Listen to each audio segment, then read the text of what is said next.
is 8:14. Thank you so much for staying with us here on the Fox 61 Morning News. Welcome to our latest segment of First and Finest. And this morning, Brian Foley from the State Department of Emergency Services and Public Protection is joining us. Good morning, Brian. Thank you so much for joining us this morning. Good morning. Thanks for having me on. All right, so I want to start off with this police accountability bill, obviously, that was made public this week. You know, some of the big provisions in there include mental health screenings for officers and the creation of this new inspector general role to investigate use of force cases. Just wanted to get your thoughts on that bill and what you're hearing in the law enforcement community. So like the last bill that came out last year, in this bill here, we think there's opportunity for a lot of positive changes. These are a lot of the things that are being discussed in this bill holistically are things that Commissioner Ravella was working on during his days in Hartford years ago, and now as in his role with the state of Connecticut. So these are a lot of positive things. As far as the mandatory psychological testing, I think obviously that has some benefits for officers.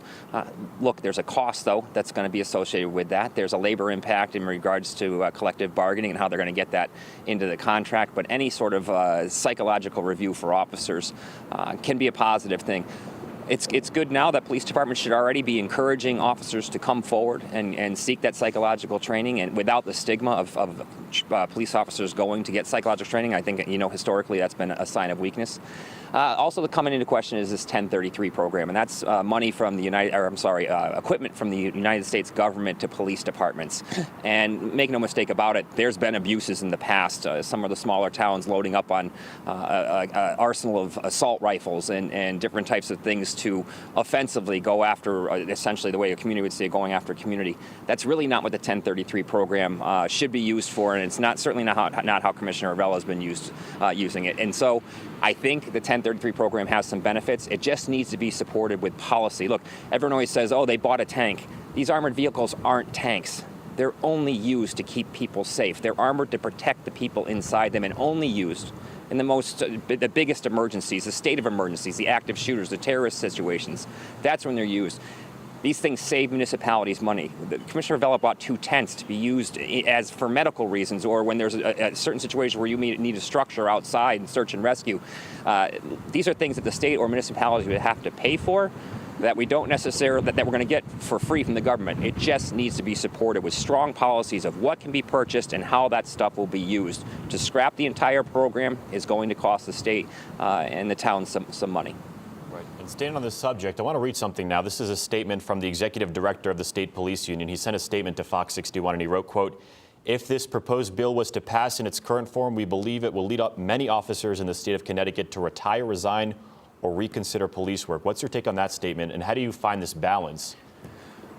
Well, look, at all police unions have certain goals, and those goals sometimes might differ from others, and they're entitled to their opinion. Look, police officers have a lot of reasons right now to be, I don't want to say demoralized, but scared to do their jobs. And look at unions and police leaders across the state, we would hope, would be involved in these discussions and at least be heard. So, yeah, that's the letter they wrote, and they deserve to have a voice in this process.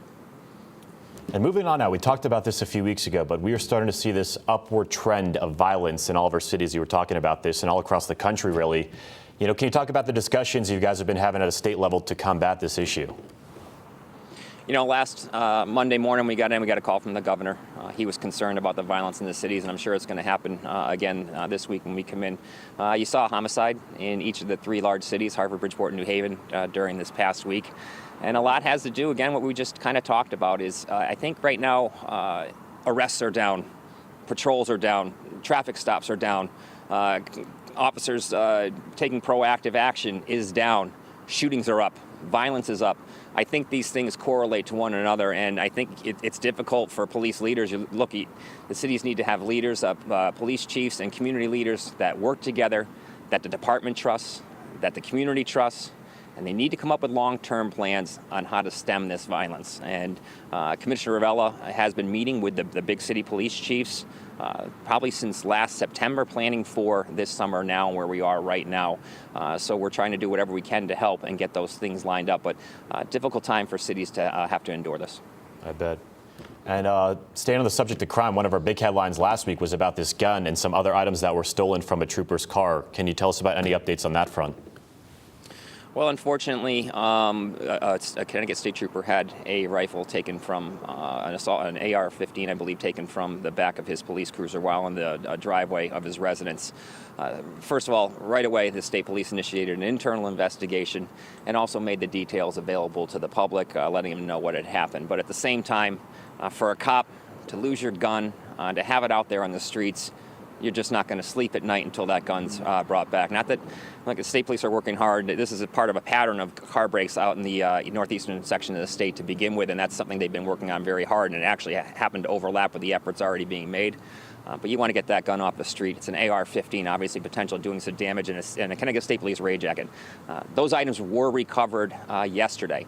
There are arrests that are going to be made. This was in conjunction with the great officers over at the Hartford Police Department, the detectives over there, as well as the FBI. And of course, the Eastern District Major Crimes of the Connecticut State Police did an outstanding job in tracking down and getting the most dangerous gun off the streets and back into safe hands. And again, the investigation is still ongoing, internal investigation in regards to how the gun was lost, and also the external investigation. We do expect arrests.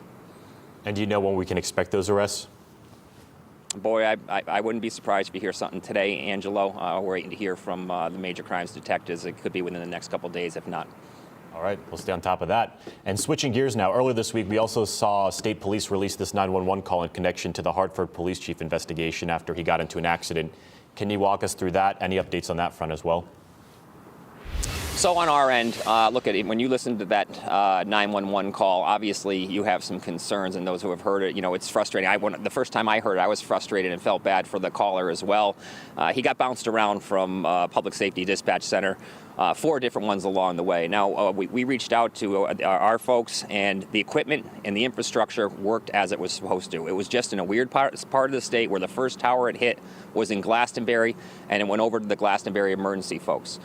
There, I'm told they had a newer dispatcher who was training and kicked it to the wrong Connecticut State Police troop. From there, that Connecticut State Police troop kicked it to the correct one.